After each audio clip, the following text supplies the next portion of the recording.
মা অনেকক্ষণ চুপ থেকে শোন। বাবা লজ্জা শরমের মাথা খেয়ে বলছি, তোর কষ্ট আমি দেখতে পারবো না। আর বয়স্ক মহিলাদের কাপড় চোপড়ের উপর থেকেই কেবল ভালো লাগে, খুললে নয়। তুই যদি চাস তাহলে আমাকে সেভাবে একবার দেখে নে। 5 বছর আগে আর্মিতে ভর্তি হয়েছি। বাড়িতে মা আর ছোট একটা বোন আছে। বাবা অনেক আগে মারা গেছে। আমি তখন 9-এ পড়ি আর ছোট বোনটা 5-এ। তখন থেকে মা নিজে সংগ্রাম করে সংসার চালিয়েছে। ঘরে বসে সেলাই মেশিন দিয়ে মানুষের কাপড় বানিয়ে বানিয়ে আমাদের ভরণ পোষণ করেছে। কিছু চাষের জমি ছিল, তাই রক্ষে। না তো আমার চাচা কাকারা যেমন হারামি, এক মুঠো ভাত তুলে দেওয়ার মানুষ ছিল না। নানা নানি দাদা দাদি অনেক আগেই পটল তুলেছে। মামা মামিরা কিছুটা সহযোগিতা করেছে, তাও নাকড়ার মতো করেছে, যাতে মা যা ভাগে পেত তা লিখে নিতে পারে। আমার ভুলি মা সরল মনে তা দিয়েও দিয়েছে। যা হোক, আমি কলেজে ভর্তি হয়েছি কেবলই। এমন সময় শুনলাম আর্মিতে লোক নিবে। মাকে বলে লাইনে দাঁড়িয়ে গেলাম। আমার নিজের উপর ভরসা ছিল, কারণ আমি মোটামুটি সব দিকেই ফিট, যেমন উচ্চতা তেমন বডি। মা বলে আমি আমার নানা মামাদের মতো হয়েছি, ঠিক পালোয়ান। বাবা কাকারা তো এক একটা টিনটিনে, সব কয়টা শুধু বদের হাড্ডি। যা হোক, ভালোই ভালোই টিকে গেলাম। বাড়িতে খুশির ঢোল বেজে উঠল। সবাই বলা বলি করল, যাক ছেলেটা কাজে লাগলো। এখন যদি সোনালির কষ্ট দূর হয়। হ্যাঁ, আমি আমার মার কষ্ট দূর করার জন্য কোনো দিকে না তাকিয়ে খেলাধুলা করার বয়সে চাকরিতে চলে গেলাম। গ্রামের বাড়ি হওয়াতে ভয়ের কিছু নেই। আশেপাশে তো কাকা চাচারা আছে। আমার বোন শারমিন আক্তার, বয়স 19, ইন্টার 2nd ইয়ারে পড়ে। বাবার মতো টিনটিনে কাঠি। আমারই এমন মেয়ে পছন্দের না। মা সোনালি বেগম, বয়স মনে হয় 42 হবে। দারুণ দেখতে, এখনো যুবতী মেয়েদের সাথে পাল্লা দিতে পারবে। ফর্সা লাল টকটকি মা, দীঘল কালো চুল, ঘন মেখের ভেলা। এত ঘন লম্বা চুল যে তার সারা পিঠ বেয়ে কোমর ছড়িয়ে নিচে নেমে যায়। লাল টকটকে ঠোঁট আর টানা টানা চোখ, সব মিলিয়ে আমার স্বপ্নের নারী, আমার জন্মদানকারী বিধবা মা। যা চরম পাপ, যা কখনো পাওয়ার নয়। সবই জানি, সবই বুঝি। তারপরও মনের কোথায় যেন সোনালীকে নিয়ে স্বপ্নের নীড় রচনা করি। যেখানে মা নয়, সে আমার সোনালী, শুধু সোনালী। আমার মনের এই গোপন চাওয়ার কথা শুধু আমি জানি। আমার সরকারি বেতনে মার রূপ যেন দিনকে দিন বেড়েই চলছে। মার গর্ভে বুক সবসময় ফুলে থাকে। গ্রামে সবসময় আমার জয় জয়কার। 5 বছরে ভাঙা ঘর পাকা করেছে। এখন 4 রুমের বাড়িটা আমাদের শান্তির নীড়। এবার ছুটিতে এসেই মা বায়না শুরু করলো, আমার বিয়ে দিবে। যদিও এটা অনেক আগে থেকেই চলছে, আমি শুধু বারবার এড়িয়ে যাচ্ছি। আজ এ নিয়ে মার সাথে মুখ কালাকালি হয়ে গেল। মার এক কথা, শারমিন বড় হয়েছে, বিয়ে দিতে হবে। এরই মাঝে কয়েকটা সম্বন্ধ এসেছিল। তার বিয়ে হয়ে গেলে সে একা একা কিভাবে থাকবে, হ্যান তেন কত কথা। আমি এসেছি শুনে ছোট মামা এলো। সারাদিন থেকে বিকেলে যাওয়ার সময় আমাদের সবাইকে নিয়ে যেতে চাইল। আমরা না যাওয়াতে জোর করে শারমিনকে নিয়ে গেল। বলল 2 দিন পর মা বেটা গিয়ে বেরিয়ে আসবে আর শারমিনকে নিয়ে আসবে। আমাকে আর মাকে নিয়ে যাওয়ার জন্য আর কি, এমনটা করল। সন্ধ্যা থেকে আকাশটা মেঘলা হয়ে আছে দেখে বাইরে গেলাম না। না হলে 2 দিন থেকে এসে সন্ধ্যার পর বন্ধুদের সাথে আড্ডা মারতে বেরিয়ে পড়ি। আজ গেলাম না দেখে মাও খুব খুশি। গরম গরম পকোড়া ভেজে দিল। বিছানায় বসে মা বেটা মিলে আরাম করে খাচ্ছি। হুমা, কাউকে পছন্দ করিস? আমি মার মুখের দিকে তাকিয়ে মুচকি মুচকি হাসছি। বল না, পছন্দ করিস? করলে এতদিন তুমি জানতে না। তবে হ্যাঁ, একজনকে খুব ভালো লাগে এবং এও জানি তাকে আমি পাবো না। কেন পাবি না? আমার ছেলে কি দেখতে খারাপ? কোনো লাট সাহেবের বেটির সে। তুমি দেখি রেগে গেলে। রাখব না, এমন সোনার ছেলে আমার। আর কি না? বল তুই, কে সে? বাদ দাও মা, আমার যাকে ভালো লাগে তার কথা দুনিয়ার কাউকে বলতে পারবো না, শুধু খোদাকে ছাড়া। মা আমার এমন গম্ভীর কথা শুনে অবাক হয়ে চেয়ে রয়েছে। এটা কি কথা রে বাবা? আমাকে বলতে না পারিস, তোর ভাবি মানে রাসেলের বউয়ের কাছে বলিস? না মা, তা না, তুমি আমার সবচেয়ে বড় বন্ধু। তোমাকেই যেহেতু কিন্তু বলতে পারছি না, সেখানে বলতে গেলে তারা তো আমাদের শত্রু, তাদের বলতে যাব? তাহলে বল না কে সে, কোথায় বাড়ি, কোন বাড়ির মেয়ে? আমি চুপ করে বসে রয়েছি। মা অনেকক্ষণ আমার উত্তরের অপেক্ষায় থেকে মুখ কোমড়া করে চলে গেল।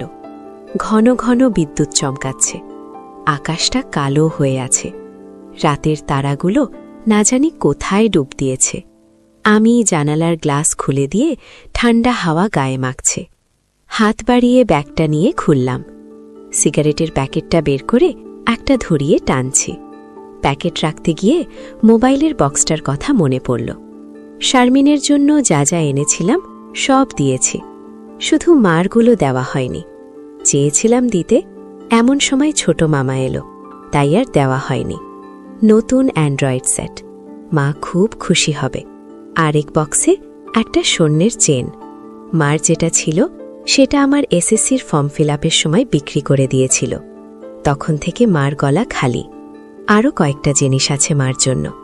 আইখে ঝড় আসতে পারে, কারেন্ট চলে গেলে খেতে ঝামেলা হবে। আমি তাড়াতাড়ি সিগারেটটা জানালা দিয়ে বাইরে ফেলে দিয়ে বললাম, হাঁ দাও। কি লজ্জা, মা সিগারেট খেতে দেখে নিল।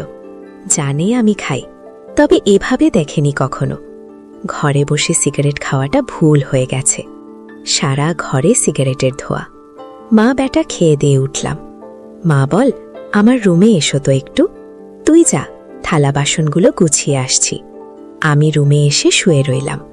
মা আধা ঘন্টা পর হাত মুছতে মুছতে এলো। কি রে বাবা? আমি উঠে মার হাত ধরে ধরে খাটে নিয়ে বসালাম। ব্যাগ থেকে এক এক করে শাড়ি, ব্লাউজের কাপড়, ছায়ার কাপড়, একটা বাদুর বোরকা, দুটো ওড়না, একটা শীতের জামা, চাদর এবং আরও একটা প্যাকেট দিলাম। প্যাকেটটা দিলাম ভয়ে ভয়ে, কারণ ওতে দুটো ছোট জামা কাপড় আছে। জানি না দেখার পর কি বলবে। এত কিছু কি জন্য এনেছিস? তোর কি বুদ্ধিশুদ্ধি হবে না কখনো? প্রতিবারই এত কিছু আনা লাগবে। আহ, থামো তো, তুমি যা লাগে তা আনবো না। এটাতে কি রে? না, ওটা এখন খুলবে না, তোমার ঘরে গিয়ে খুলবে। আর প্লিজ রাগ করবে না।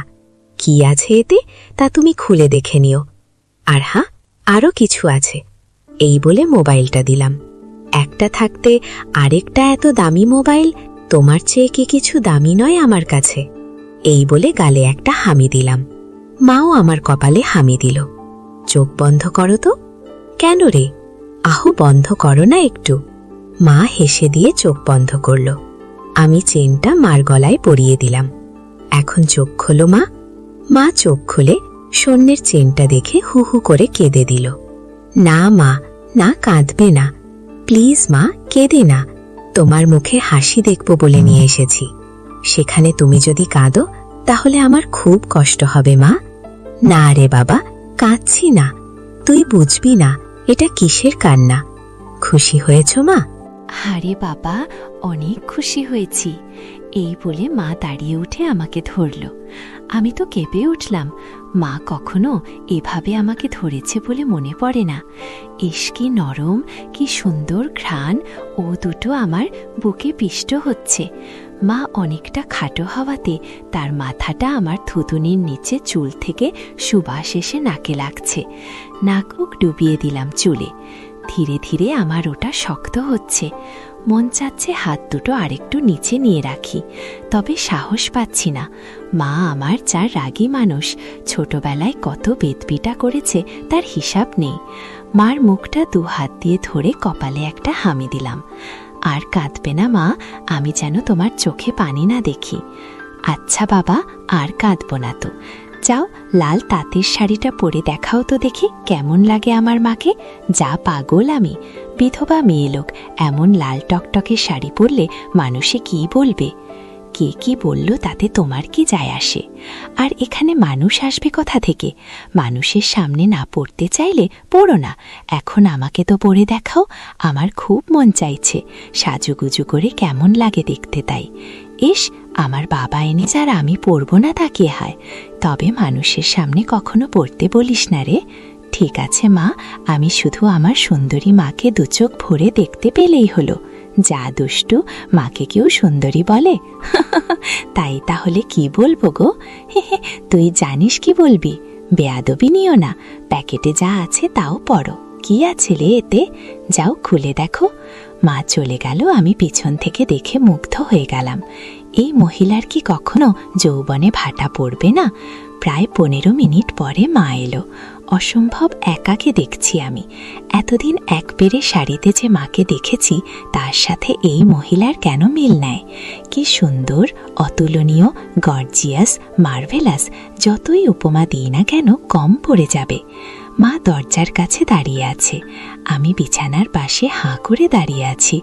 মা ভীষণ মায়াবী করে হেসে চোখের ভ্রুর ওঠানামা করে জানতে চায় কি কেমন। আমি ধীরে ধীরে মার সামনে গিয়ে দাঁড়ালাম।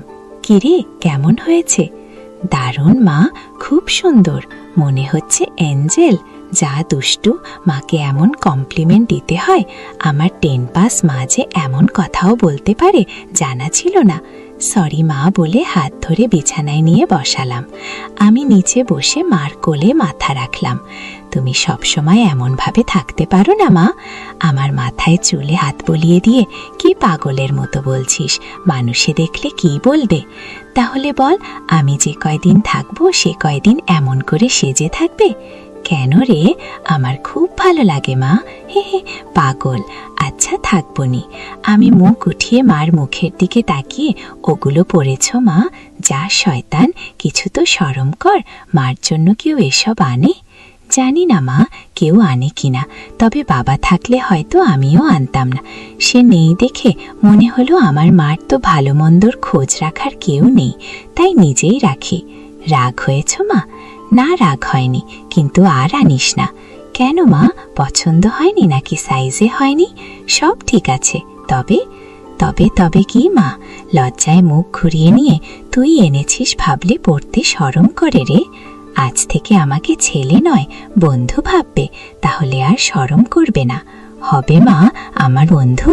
যা পাগল, সমবয়সী না হলে কি বন্ধু হওয়া যায়? এ যুগে ওসব পুরনো কথা মা। তাই বলে মা ছেলে, হামা ছেলে, এতেই তো ভালো, একে অপরের কাছে আসা যায়। তুই অনেক বড় হয়ে গেছিস, দেখি কি সুন্দর কথা বলছিস।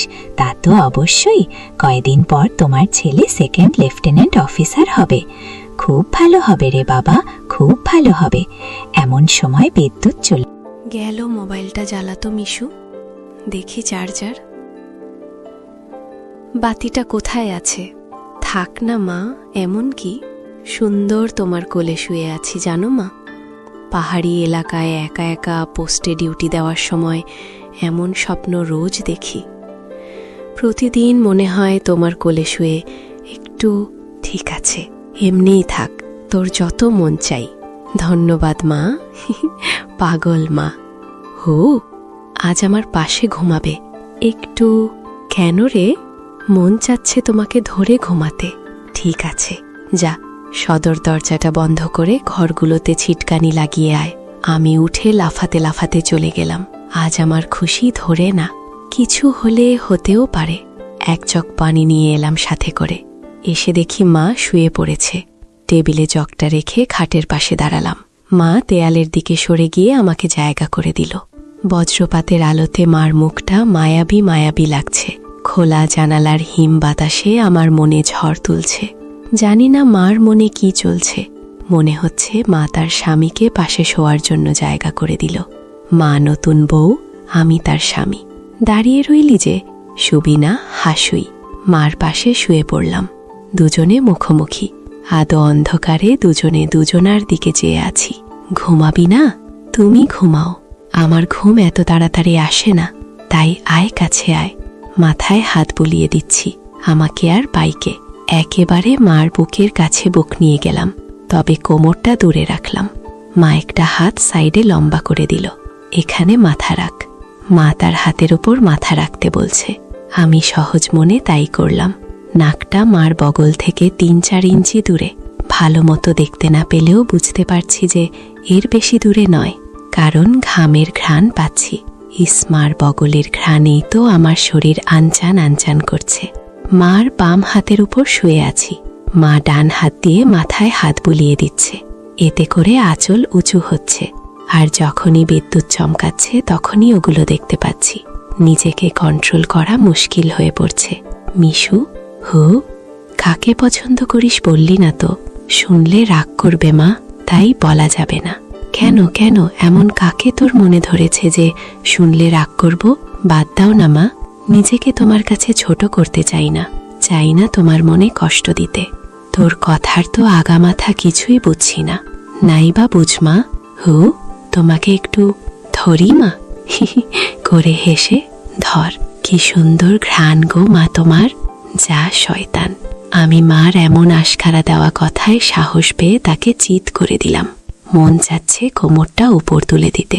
মুখটা উঁচু করে হামি দিয়ে বললাম, আমি তোমাকে খুব ভালোবাসি মা। আমার মুখটা 2 হাত দিয়ে ধরে, আমিও তোকে খুব ভালোবাসি রে সোনা আমার। ভালোবাসাটা অন্যরকম মা। কেমন রে মা? ছাড়া আরো অনেক কিছু। কেমন, শুনলে রাগ করবে না তো? আহ বল না, এত পেঁচাচ্ছিস কেন? তুমি আমার ড্রিম গার্ল মা। তাই তো? কি? হ্যাঁ মা, জানি এটা শুনে আমাকে খারাপ ভাবছ, এজন্যই বলতে চাইছিলাম না। আমি তোর মা মিশু। এমনটা কিভাবে ভাবতে পারলি? জানি না মা, শুধু জানি আমি তোমাকে প্রচণ্ড ভালোবাসি। তোমাকে ছাড়া কাউকে ভাবতে পারি না। চুপ কর বেয়াদব, এমন কথা বলতে তোর মুখে বাজছে না? সরি মা। এই বলে তার উপর থেকে উঠে খাট থেকে নেমে পানি খেলাম। মাও বিছানার উপর উঠে বসেছে। বুঝতে পারছি সে অবাক হয়ে আমার দিকে তাকিয়ে আছে। জানালার ধারে গিয়ে দাঁড়ালাম। বৃষ্টি থেমে গেছে, তারপরও আকাশ কালো হয়ে আছে। চাঁদ তারা কোথায় যেন লুকিয়ে গেছে। আজ ঠিক আমার হৃদয়ের মতো, চারিদিকে অন্ধকার। এমন সময় কারেন্ট এলো। ঘরটা আলোকিত হয়ে গেল। আমি জানালাটা লাগিয়ে দিলাম, পর্দা ঝুলিয়ে দিয়ে ঘুরে দাঁড়ালাম।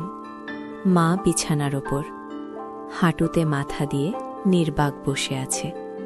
ফ্যানের হাওয়ায় রেশমি চুলগুলো দোলা দিচ্ছে। মনে হচ্ছে নববধূ বসে আছে। মা মুখ তুলে আমাকে তার দিকে এক মনে তাকিয়ে থাকতে দেখে, এখনই আয়। আমি মার কাছে গেলাম, বসলাম। মা আমার পিঠে হাত বুলিয়ে দিয়ে বলে, এমনটা হয় না বাবা, আমার লক্ষ্মী সোনা ছেলে। আমি কিছু মনে করিনি। আমি জানি তোদের বয়সের ছেলেদের ফ্যান্টাসি হয়, খালা চাচিরা, তবে মাকে নিয়ে ফ্যান্টাসি রচনা করা একটু বেশি হয়ে যায়। সরি মা, আমার ভোলি ভালি মা যে এতটা বুঝে, এতটা পোক্ত আমার জানাই ছিল না। এত অনেক শেয়ানা। ঠিক আছে, চেষ্টা কর আমার উপর থেকে মনটা সরিয়ে অন্যদিকে নিতে। বিয়েটা করে নে, দেখবি সুন্দরী বউ পেলে মাকে ভুলে যাবি। আমি মাথা নিচু করে, পারবো না মা, প্লিজ। নিজের সাথে অনেক লড়াই করেছি। আমি ক্লান্ত মা, কিছুতেই তোমাকে মন থেকে সরাতে পারি না। কেন রে, কি এমন পাস আমার মাঝে? আমি মুখ তুলে মার মুখের দিকে তাকিয়ে, জানি না মা, শুধু জানি তুমি আমার সব।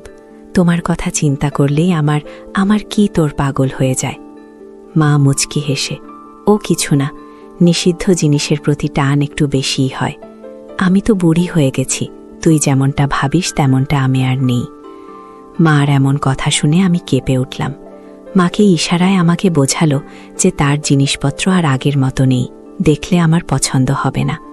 দেখ বাবা, এক একজনের এক একজনকে ভালো লাগে, তাই বলে কি তাকেই নিজের করে পেতে হবে? এমন কেন কথা আছে? অন্য কেন মা হলে এসব কথা শোনার সাথে সাথে চিৎকার চেঁচামেচি করে বাড়ি মাথায় তুলত। আমি কিন্তু তা করছি না, কারণ তুই আমার একমাত্র ছেলে। নারী ছেঁড়া বাঁধন তোকে আমি অনেক ভালোবাসি। তাই বলছি, আমার ভালোবাসার মর্যাদা রাখতে বিয়ে করে নে বাবা। দেখবি ধীরে ধীরে আমার থেকে মন বোমার দিকে চলে গেছে।